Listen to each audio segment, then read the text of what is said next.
What's up, y'all? It's your girl, Sakina, and I'm back with another review. This is my review for The Real Housewives of Atlanta. This is season 17, episode 11. Be sure to check us out tonight for the Whether You Like It or Not panel hosted by Josiah's World TV.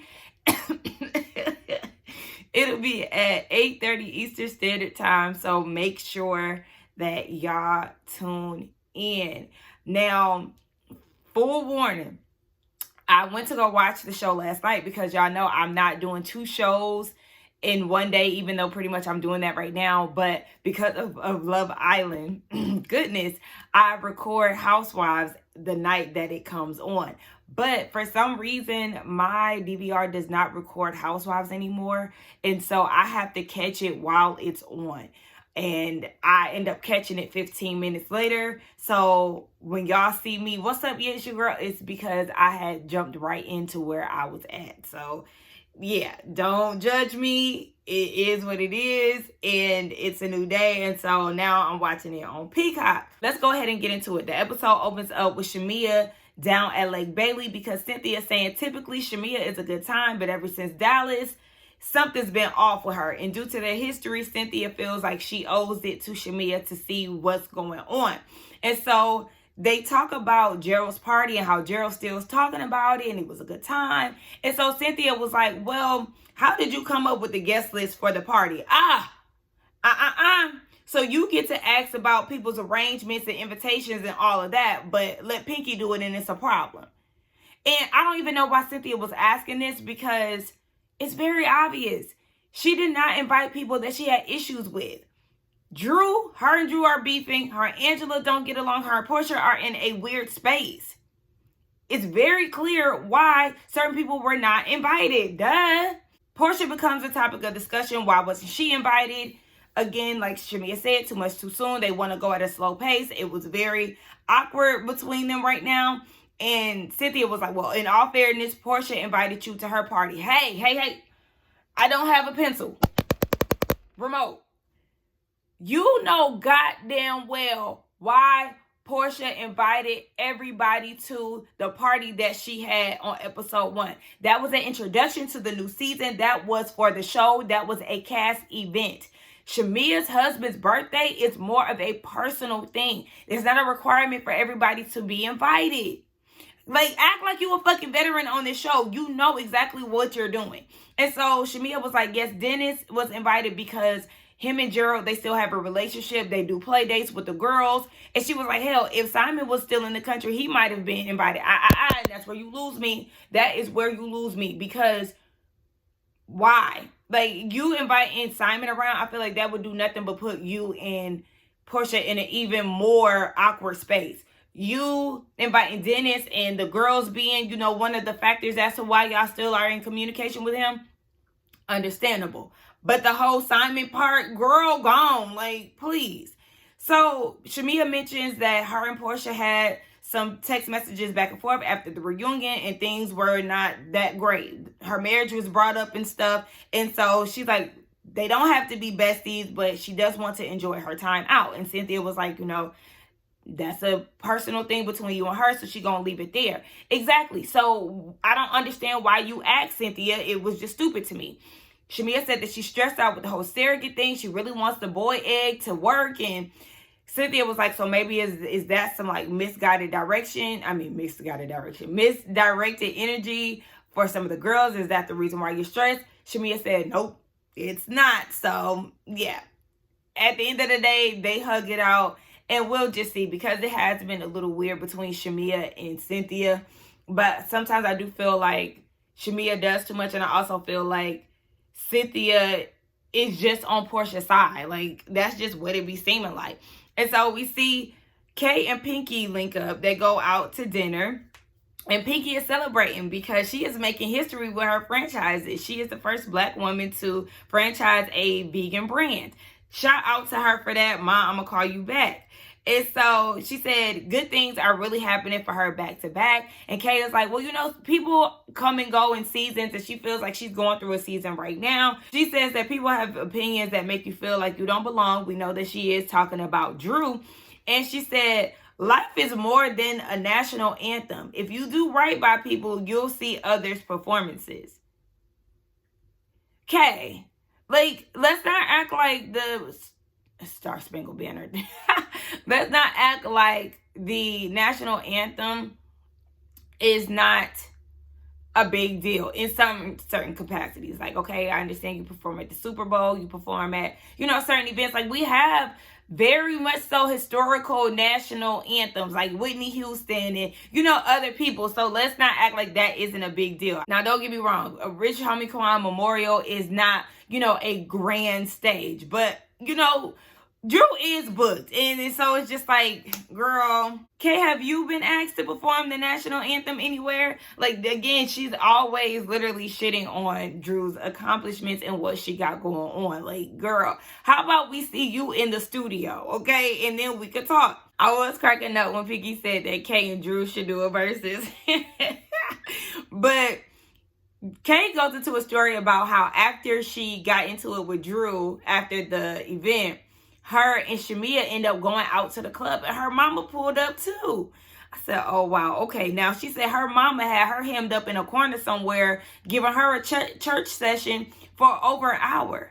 Absolutely not. Shamila, come get your mama, because everybody don't want to take it to church, and there's a place and a time. And also, she needs to be more mindful. Her mom does not know how to read the room well.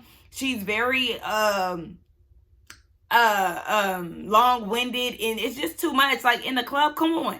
And so Shamia is telling Kay, I hope you'll be loyal to me and be my friend, because none of my friends want me to be friends with you. Kay says that she cries in the car because she feels like she's been loyal to Shamia, but everybody is saying that she shouldn't be her friend all across Atlanta. And she's like, I don't care about candy-coated nights. I like you, and that's what I lean into. I feel where Kay is coming from, because I feel like Shamia doesn't have to bring up any of her friends unless Kay is going to have to cross paths with them. For instance, maybe Shamia is having a party and the candy coated clique, Rashida and them, is going to be in attendance, and they have to have that conversation. But I just feel like, yeah, have your own experience with Kay and go from there. You don't have to bring that up. Who wants to hear that? Literally, who wants to hear, oh yeah, my friends tell me I need to be cautious with you, so just please be loyal to me. Shamia, come on now. And then that's when Pinky says that she's hosting an 80s skate party with her husband. So we see Porsha inviting Mike over to her house for dinner. That man still ain't getting the lip kiss, because she is not interested in him like that. She said that she's taking Lauren's advice with doing surface level dating with multiple people. And so Porsha says she definitely wants to move differently this go round, even though I don't see her moving too much out of the ordinary. But okay, we see a clip of her going to CultureCon, and she said that she is currently dating a man and a woman. And of course, the audience is eating this up, and Mike is saying that he wasn't too happy to hear about that. And Porsha was like, well, we need to make a decision, because he does want to have a family. She does not want to have any kids.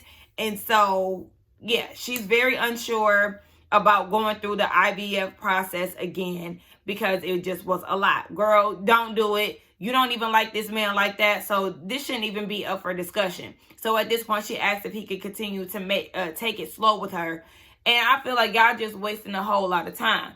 And so then that's when we get into Kelly, who was actually being harassed by her neighbor and just felt like it was time for her to go. Girl, how bad was the harassment? I know it was an article that they showed or whatever, but I wouldn't let no bitch try to get me to move up out of where I live, especially when I already got enough going on my plate. No, bitch. You just gonna have to restrain an order, whatever it is, to where you don't fucking talk to me, because I got a lot going on right now. What I look like putting more onto my to-do list? Absolutely not. But enjoy the rest of the review. Oh, I also want to make mention that yeah, I understand where Dennis was coming from towards the end. Like, you don't have to make announcements about who you're dating. I mean, granted, she didn't say names or anything, but, I understand where he's coming from. I also understand now where Cynthia's coming from with the Shamia brought up text from Lake Bailey that was shown in the first scene of the episode. And if I have anything else I need to add, y'all will see me inserted throughout if need be. But excuse me for the review being everywhere. I got to do what I got to do. All right. Enjoy. I came in with Kelly apparently moving out. It looks like she was getting ready to, she was in the car with her assistant, if I'm not mistaken, and her mom. And she was moving because of the landlord. I think the landlord might have been harassing her or something, giving her daughter's tickets and all this other stuff. And so they've moved out of their townhouse into Shamia's rental property, which was really nice. I could actually see Shamia being a realtor. Maybe she could get into real estate or something. But she said that this is the first property that she's gotten within her marriage. So I think that's good. She got her investment property, you know, something that she could work with. Very nice to see her offer up her place for Kelly to stay temporarily. And I don't know what's going on there, but I'll have to see, you know, what I've missed. But yeah, Kelly has moved into Shamia's place for now. I don't know for how long. And I want to know why the hell she moved. But moving on, we see, what's her name? I was about to say Amanda, child. Wrong show. But Angela, she is taking a walk with her brother who is from Chicago. They're at a park and they're having a conversation, catching up pretty much because they haven't seen each other since the passing of her mom. She got really emotional about the loss of her mom, and you know how it feels unfair. Still doesn't seem real to her. And she said that I think she has 3 siblings herself, but she started to talk about her children and how they've adapted to the loss of her mom. Her kids are still taking it hard, but her oldest daughter is taking it the hardest. And then the brother was asking, well, how is Valeria taking all of this? And I thought he was talking about their sister, because remember, Angela does not have a good relationship with her sister. So that's who I thought he was talking about. And come to find out, it was the daughter's wife. Like, how is the wife handling this, you know, handling her, I guess. And Angela doesn't know. She doesn't talk. It sounds like she doesn't talk to them. But she said that as far as her smaller kids, they know her daughter's wife as her friend. She pulling the old school trick in the book. The gay partner being the friend. Yeah, being the friend. And it's just like,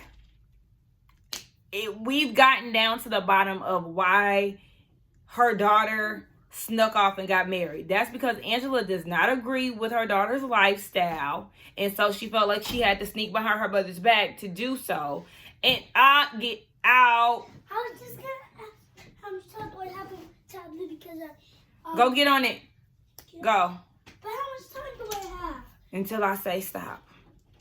But yes, she doesn't agree with her daughter's lifestyle. So it sounds like her daughter is sneaking around and going behind her back. It could be one of those things where, you know, your mother doesn't agree with it, so it makes you want to be with that person even more. We know how that goes. I agree with the brother, because you do have to be very upfront and honest with kids when it comes down to, you know, certain things.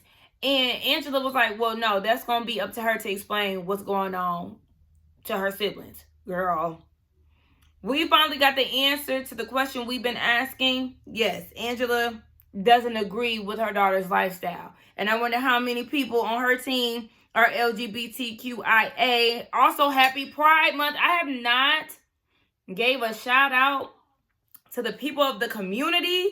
And I'm failing y'all. I'm sorry. Happy Pride Month. I hope y'all out there having a good time and, you know, just living very prideful. I haven't gotten into any pride activities. I haven't even hung out with my friends in the community lately. Yeah, I'm slacking. But anyway, Angela, moving on. Is this a Kelly Ford episode? I don't know, but here we are again. She is now seeking legal counsel from Phaedra. So I guess she is still practicing law. So here we go. Now, Kelly is saying that everything is in the red after her divorce and her ex-husband isn't helping. And so it's a lot on her plate. And so Phaedra's telling her that she filed an emergency ex parte, but she also wants to file a motion to file for child support. And in her confessional, she like, Google me, baby. Okay, I've won numerous awards for her legal skills. I said, okay, obviously that was a dig towards Cynthia, Miss Winner case. We already know that back to back at the reunion. And her partner comes in and is explaining to Kelly that the courts will waive the response for contempt faster than just a regular pleading. So Kelly then brings up the fact that she cannot film with her kids. And Phaedra's like, you have to let the court know how important that is. You know, being able to showcase yourself as a mother, that's paramount and all this. And Phaedra said since she's been there before, she is going to do this for Kelly pro bono. I said, wow, okay, yes. She said she went through a crazy divorce with Apollo, and, you know, when it comes down to going to legal school, sometimes, you know, you do it for the love, basically. And I thought that was very sweet because, yes, legal fees do typically eat people up when it comes down to being in and out of court. I think that this is a good look for Phaedra. I just hope that she actually wins this case, okay? Otherwise, it's just going to be another charade situation, and we don't want that to happen. So, yeah, I'm rooting for them here. We get a scene of Pinky going to Montel Jordan's house. Definitely was taken aback by that. Seems like she has, you know, a lot of familiar faces as close friends and things. And so, yeah, she goes to Montel Jordan's house with his wife, who was a pastor. His wife gave me older than him. Like, yeah, she looked like she was older than him. But they have been Pinky and Derek's marriage counselors prior to them getting married. And she said that with all the business issues, she wants to make sure that her and Derek are on the right track. So here they are. She talks about how she got her company back, and that was the hardest thing for her to navigate through because she felt so depressed. It felt like Derek wasn't there for her. And he's like, well, his mindset was if he got it, then they got it regardless. And Pinky is like, well, we're both entrepreneurs, and she has her own dreams and aspirations, things that she wants to accomplish on her own. So that's not really her thing. They got into the bankruptcy topic, and of course, he wants to build her. I'm sorry, my nephew was in there screaming, and like it's in my ear, but I'm about to tell him to stop. But yes, the bankruptcy topic, and he wants to buy her out, but she doesn't want him to. So Montel Jordan's wife, Miss Pasta, I can't remember her name, but she was saying that that's pride, and everybody agreed with that. But Pinky says financially, that's not the smartest thing to do. It's not responsible. And I think that she does need to go the responsible route. Don't want to put on a further financial burden. So I understand her not wanting to go that route. And his wife again says that this is all temporary. At the end of the day, in her confessional, Pinky feels like she's super independent, and her making this decision has not shifted the dynamic of their relationship. And Montel Jordan says that this business is making their marriage better. Hey. I don't know if that's great advice. And I say that because if you're their marriage counselor, I don't know how often they do this. I know she said they were their marriage counselors prior to the marriage, but if she's saying that she was depressed because she feels like he wasn't there for her, where did you get that this was helping the marriage? Where were you hearing that at? Because I didn't hear that. And I'm sure they probably did speak in depth, but we just didn't see that. Now, Pinky is saying that she's never experienced a love like this before because her and Derek didn't really see examples of that growing up. But maybe I think y'all need to start back at finding another marriage counselor because Montel Jordan and his wife, I don't know. Drew has Angela, Phaedra, Porsha, and Cynthia over to her house for lunch. Now, Phaedra and Porsha was talking about something about some surf and turf. Something about Porsha put something on Instagram. I guess it was LGBTQIA related. I don't know. I was not there for that. Again, I'm 15 minutes late, so excuse me. I'll address it in the when I come back and y'all see me in the edited version of me. But they get to Drew's house, and Drew is telling them about the national anthem situation, but before the singing. So Pinky invited her out to audition for the series. Naturi Naughton is playing Pinky, and they're like, oh, really? Well, Phaedra said that's her twin, and Cynthia in her confessional was like, which one? Like the 2026 Phaedra or the old school one, basically before the surgery? She said, don't look like Phaedra with this wig. Exactly, because listen, Phaedra 2026 is totally different, okay? That's a city girl that we're witnessing today, okay? But Angela is trying to throw digs at Pinky in her confessional, talking about the only thing that Pinky looks like is Mr. Clean. Okay, you already used that read, so whack. Moving on. They talk about Shamia and how Drew and Shamia was going at it. Drew said that Shamia wanted to talk about Porsha. And in the flashback that they provided at the Rich Homie Quan Memorial, all Shamia said is that she doesn't know what the issue is between her and Drew. And Drew said, I never did anything to you. I caught a stray for beefing with your friend. Where in that scene, that flashback, did we hear Porsha's name coming out of anybody's mouth? Shamia talk about Porsha in a negative way. Shamia harassing Drew about Porsha. That never came out of Shamia's mouth. This goes back to what Shamia was saying about you and Angela sticking y'all nose in some shit that has nothing to do with y'all. Because here y'all are creating beef amongst the two of them, and it's not even necessary because Shamia did not say that. Like this, that really just pissed me off because this might be, I don't know if it's true, but this might be like the green light, the thing that ignites their beef again to the point where they're talking about mothers and everything else. I was just so annoyed because it's like, Drew, you're fucking lying. Cynthia decides to stir the pot even more and was like at Lake Bailey. Shamia was talking about some text exchange between y'all.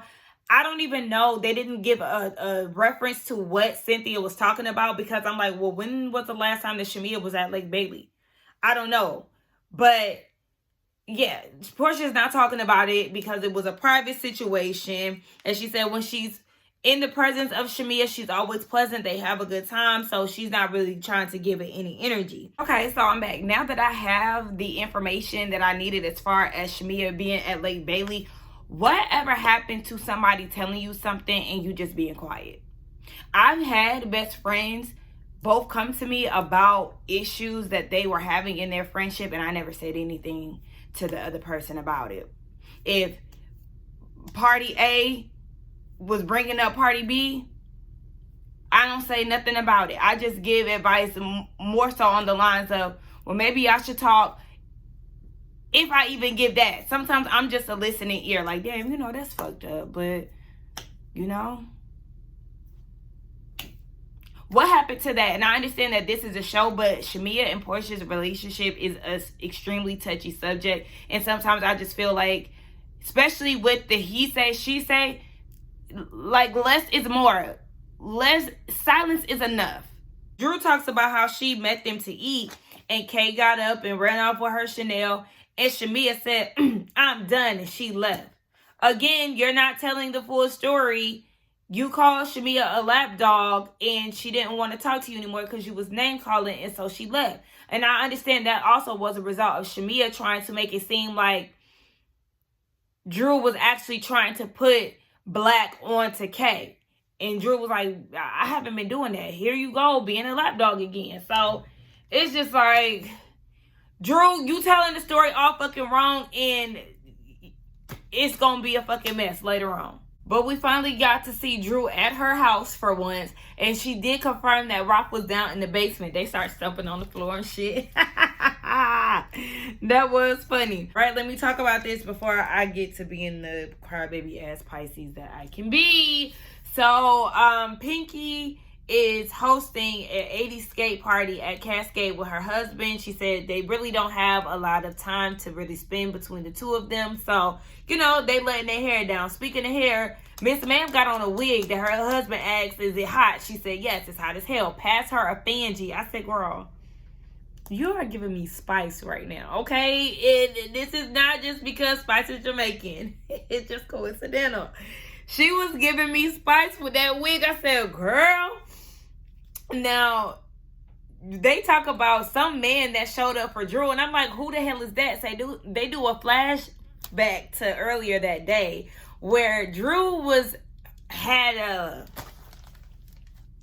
Now, this man comes up out of nowhere, and he's supposed to be like Drew's date, and I was confused, but they do a flashback to earlier that day. Drew was on a panel for endometriosis, and she said that her stylist told her that she needs to start dating, and then comes up with this man who has flowers for her. So then Pinky was there, and she was like, well, we have an escape party tonight, like, you should come through. Basically trying to build Drew's roster.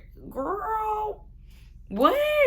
If y'all don't get this man up out of here, don't invite him to nothing, because I don't know him, and I'm not trying to be in his face all night. Like, what the fuck? I don't want to be obligated to him because I'm not. And so Angela comes. Now, all the ladies are in their 80s themes. I said, Pinky, this is your event, and you look the worst. Girl, absolutely not. The wig, the animal print tights. No, of course, Porsha looked the best of his, child. Porsha, Drew looked good. I hated Phaedra's wig. Shamia looked good.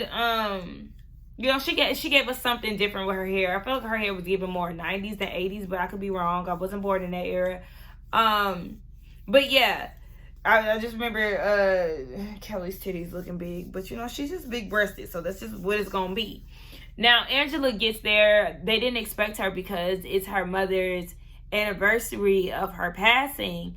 And so Porsha said that she bought her something, and she pulls out a Neiman Marcus box. Oh my gosh, I was at Neiman Marcus yesterday. My friend wanted to go there to try some cologne and stuff. And the perfume lady, she was giving the stinkiest fragrances. I was just like, girl, I was so ready to go. I kept walking off because they kept trying to get me to smell these stinking ass colognes. I'm like, can we go? Anyway. She gifted Angela with a photo of her mom in a nice frame. And Pinky got her flowers, and it just really got her super emotional. Drew got her flowers too earlier in the day. And it just made me get emotional because, you know, losing a parent, that's so scary. Listen, I don't want to cry. But yeah, she thanks the ladies for being there for her and showing her support. And it was a really beautiful moment amongst all of them. This right here is what we need to see more of. Pinky, this party looked like a good time. The girls were skating. They all looked good. They were laughing. I didn't see Kay and Drew talking, but everybody who had some type of, you know, beef or whatever, they seem to have been getting along, laughing and joking and everything. I was smiling this whole time. I'm like, yeah, we need this. Like, for sure, because it's just always a lot of heaviness in certain scenes or just certain franchises. And I feel like if we can get back to fun moments where everybody is having a good time, then the shows will be more enjoyable. So can we get more of this, please? Pinky, shout out to you, girl. Okay, so this last scene. Now, Dennis pulls up to Porsha's house, and he basically wants to talk about whatever happened at CultureCon. I don't know if she announced her relationship with Sway. I have no idea what's going on. But yeah, he said you don't have to showcase everybody that you're dating. Like, you don't think that you need to slow it down because he doesn't want to confuse their daughter. In which I understand, because Porsha already moved super fast with Simon. And here you are moving fast again with, we just gonna say Sway because that's who I'm assuming she's speaking about at this time, along with who she's with present day. Because I know a lot of people feel like it's a lot right now with Sway being, you know, walking hand in hand with Pilar and things like that, and just obviously being in her life. Fresh off a divorce from Simon, in which just last season you were saying that Pilar be asking about Simon. So it's like, yes, that's super confusing, especially, you know, going from a man to a woman. You know, it just confuses kids. And not to say that, you know, same-sex relationship, because I just got on Angela about that too. Oh, I should put me on here. Okay, and so I'm like, it's just too much. And I agree with Dennis. And she said that she's dating and enjoying being single right now. She reminds him, like, you had your opportunity basically to be with her. And they show the flashbacks. Now, Dennis brings up Porsha asking for the ring back in December. And he didn't bring it back. So by that time, she got with Simon. And then she ended up getting married. And Dennis was like, yeah, and how'd that turn out? It's done. And she was like, yeah, and I moved fast with you. And it's done too. again, that's another reason why you need to be taking it slow, because you constantly move fast and it doesn't end well for you. Again, the lesson has not been learned. And so Dennis is like, I waited for you to end things with Simon because I knew that it wasn't going to work. And so he said that he was intentional with Porsha, and she was like, yeah, and I was intentional too.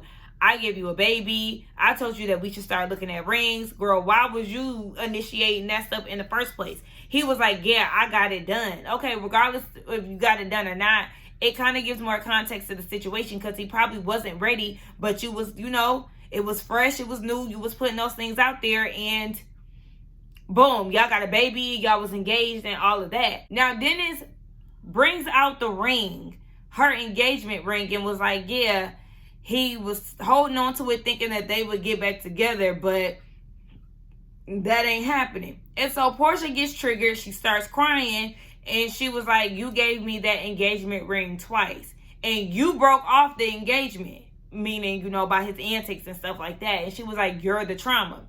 Now, in her confessional, she's saying in a perfect world, she would definitely be with Dennis, but when they're in a relationship, just like two different sides of them come out. She doesn't want to argue in front of Pilar. She doesn't want to get that family unit going, and then they end up breaking up. She doesn't want to do that to her daughter. And so she just feels like he's breaking up old feelings. She's fresh off a divorce. She's rebuilding and all of this, and here he comes, opening up wounds. She considers his mental health, and she wishes that he would consider hers too. I wish that Dennis would consider how he looks as well. Cause that man looks tore down. He done got skinny, and it's not looking like a good way. The hair on his face is just all over the place. Dennis, yuck. I just don't get it. But yeah, Porsha breaks down. She's asking production, did they know that he was going to bring the ring? I agree with Porsha. You could have just got rid of it. You giving it to me now. What was your point? If you feel like there was nothing that was going to come from this, you shouldn't have gave it to me. So yeah, she's definitely feeling some type of way towards him, and she cries to her assistant, and that was the end of the episode. But I'll circle back and let y'all know how the beginning of this review went. But until then, do not forget to like, comment, subscribe to my channel. Also, check us out for the Whether You Like It or Not panel. Who is it? Really B or Josiah? Y'all know I'll have it at the bottom. We'll be hosting, and I will see y'all tomorrow. Bye.